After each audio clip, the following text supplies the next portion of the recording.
This video is based on inspirational speech by Steve Jobs, former CEO of Apple Computers and Pixar Animation Studios at Stanford University. Let me tell you a simple story, just 3 parts. That's all. Part 1, Connecting the Dots. Let's begin with the first one.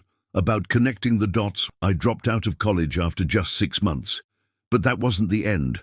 I hung around for another 1.5 years, sitting in on classes I actually wanted to attend. Why did I drop out in the first place? That story began long before I was born. My biological mother was a young, single graduate student. She wanted the best for me, so she made the difficult choice to put me up for adoption, hoping I'd be raised by college graduates. A deal was made with a lawyer and his wife. But when I was born, a boy, they backed out. They wanted a girl. So my parents, who were on a waiting list, got a call in the middle of the night. "We have an unexpected baby boy. Do you want him?" They said yes, without hesitation. That was my beginning. Later, my biological mother discovered my mom hadn't finished college, and my dad hadn't even finished high school. She initially refused to sign the papers.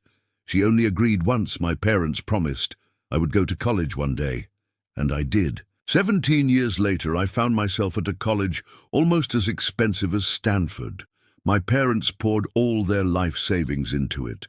But I was lost. I didn't know why I was there. I didn't know what I wanted to do with my life, and I didn't see how college was helping me figure that out, so I dropped out. It was terrifying.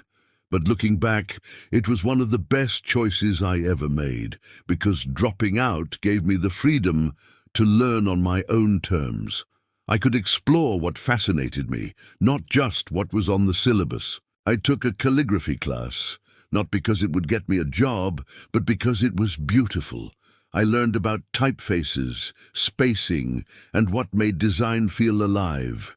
None of it seemed practical at the time. But 10 years later, when we were designing the first Macintosh computer, it all came back. The Mac became the first personal computer with stunning typography. And Windows, well, it copied the Mac. So here's the truth. You can't connect the dots looking forward.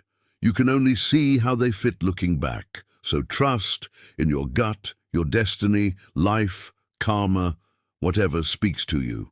Because that belief that somehow the dots will connect in the future, that's what gives you the courage to follow your heart, even if it takes you off the map. Watch part 2 in our next video.